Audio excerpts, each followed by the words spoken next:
America has more food than ever.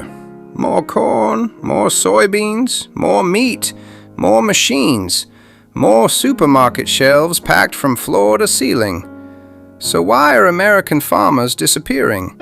That is the strange part. The country is not losing agriculture.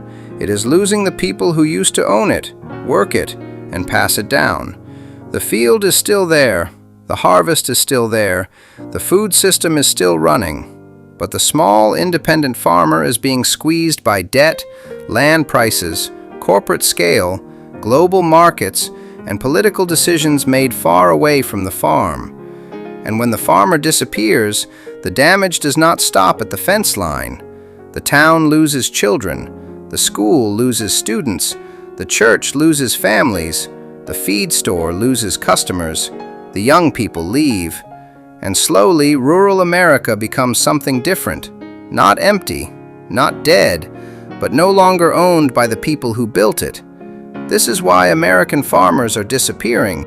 If you want more stories about the America left behind and the decisions that made it happen, subscribe to Vanished America.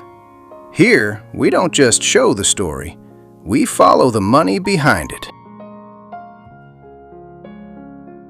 The American farmer has always been more than a worker. He was a national symbol.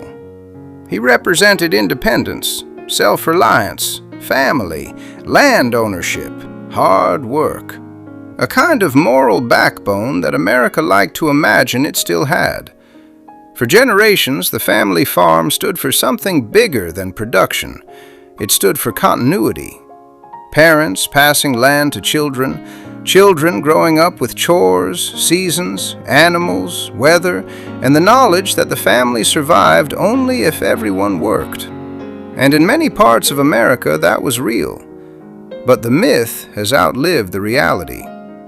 The farmer in the American imagination is still a free man on his own land, but the modern farmer is often tied to loans, squeezed by commodity prices, dependent on equipment dealers, vulnerable to global trade policy, and trapped inside a food system he does not control. The image stayed simple, the economics did not. And that is where the story begins. The decline of the American farmer is not just a feeling. It shows up in the numbers. The number of farms in the United States has fallen below 2 million. That is a major historical shift in a country that once measured itself through rural life. At the same time, the average American farmer is getting older. In many parts of the country, the people still working the land are nearing retirement age, and fewer young people are stepping in to replace them. That creates a dangerous cycle. Older farmers hold on as long as they can. Their children often leave for more stable work. When the parents retire, the land is sold, rented out, absorbed into a larger operation, or turned into something else. The farm does not always disappear physically, but the independent farming family often does. That is the key difference. The land may still produce crops, but the local family that once owned it, worked it, and built a community around it may be gone. America is not simply losing farms as places, it is losing farmers as people. To understand why farmers are disappearing, you have to understand how brutally expensive farming has become. Modern agriculture is capital intensive. A single tractor can cost as much as a house. A combine can cost more than many families will earn in years. Fuel is expensive, seeds are expensive, fertilizer is expensive, repairs are expensive, insurance is expensive, land is expensive, and borrowing money becomes more painful when interest rates rise. But while the costs keep rising, the farmer often does not control the selling price. A farmer may work for months, take on enormous risk, survive drought, storms, disease, and rising input costs, only to discover that the market price is weak when harvest finally comes. That is the trap. The costs are local and immediate. The prices are global and unstable. A family farm can survive one bad year, sometimes even 2. But when bad years come repeatedly, the margin disappears. And when the margin disappears, the farm stops being a way of life and becomes a financial burden. Many farmers keep going because they love the land, because their grandfather worked that land, because they do not want to be the generation that loses it. But love does not refinance debt, and tradition does not lower equipment costs. The modern farmer is not just competing with the weather, he is competing with scale. That may be the biggest change of all. Agriculture in America has become increasingly concentrated. Larger operations have more leverage, more access to financing, more equipment, more land, more bargaining power, more efficiency, and more influence over the system around them. Meanwhile, the smaller farmer gets squeezed from every direction. He buys from large suppliers, he sells into large markets, he negotiates with buyers who are bigger than he is, he borrows from institutions that do not care about history, and he operates in a food economy where efficiency often matters more than stewardship, local identity, or independence. This is why America can have a highly productive agricultural sector while still losing farmers. Food production can grow even as rural ownership shrinks. That is the tragedy hidden behind abundance.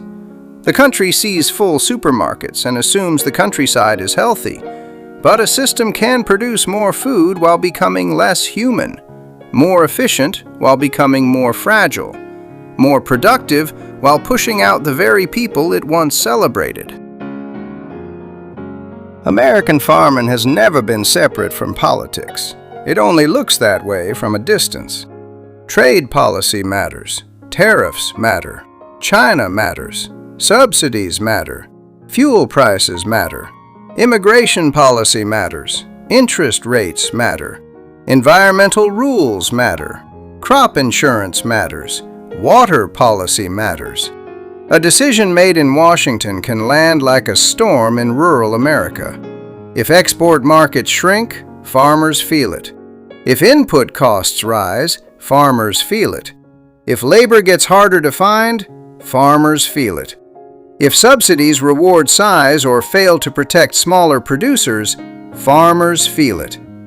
This is one of the cruelest parts of the story. The American farmer is often celebrated politically. Campaign ads love the image of the farmer. Politicians praise the farmer. The culture respects the farmer. But praise does not always translate into protection. Because once farming becomes deeply entangled with global finance, corporate agriculture, and national politics, the small independent farmer becomes both symbolically valuable and economically vulnerable. He is praised in speeches, but often abandoned in the structure of the system. A disappearing farm is not just a private loss, it changes everything around it. When family farms disappear, rural towns do not lose only crops.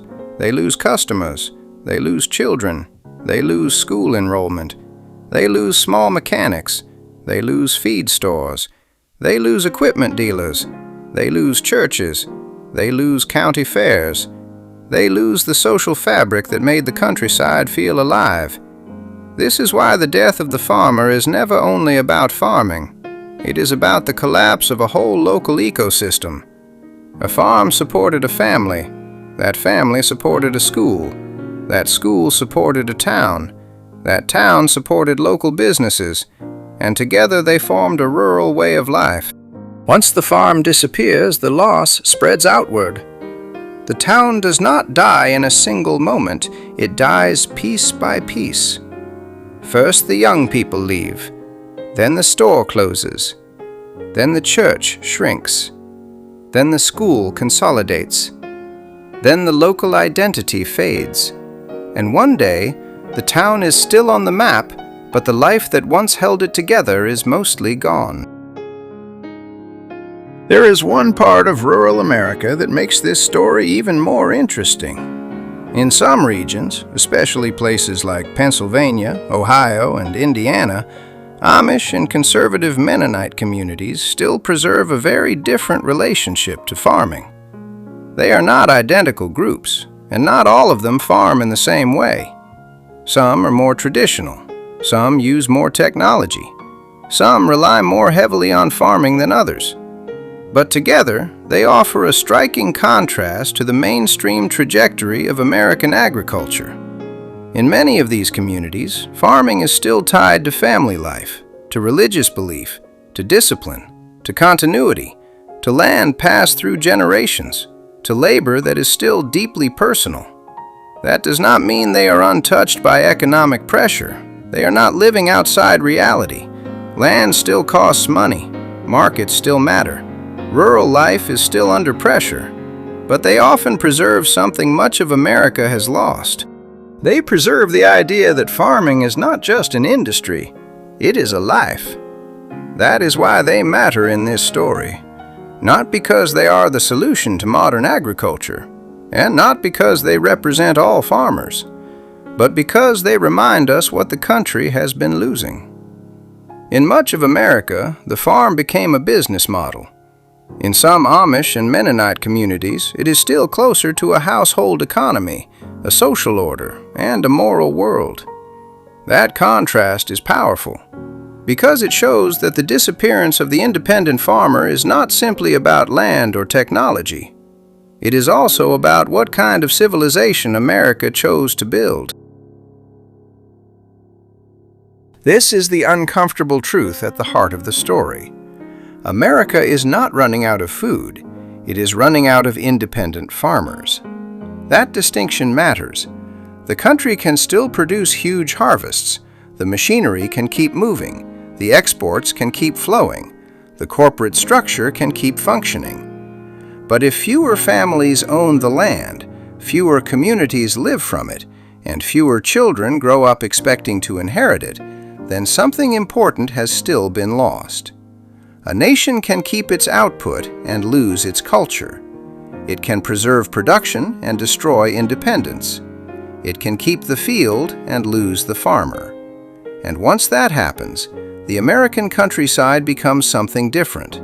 Not empty, not necessarily unproductive, but less local, less personal, less rooted, and much easier to control from far away. So the final question is not whether America will keep growing food. It will. The real question is this: who will own the land? Who will work it? Who will inherit it? And what kind of rural life, if any, will still exist around it? Because the old image of the American farmer was never just about agriculture. It was about freedom, responsibility, place, family, and a belief that ordinary people could still build a life with their own hands. If that figure disappears, America loses more than a profession. It loses one of its oldest ideas about itself. And maybe that is why this story matters. Because when a country loses its farmers, it does not only lose a job category, it loses a piece of its character. The American farmer is still one of the most respected figures in the national imagination. But respect alone is not enough to keep a family on the land. The modern farm is under pressure from every side: debt, consolidation, land prices, global markets, politics, labor pressures, and a rural culture that no longer reproduces itself as easily as it once did.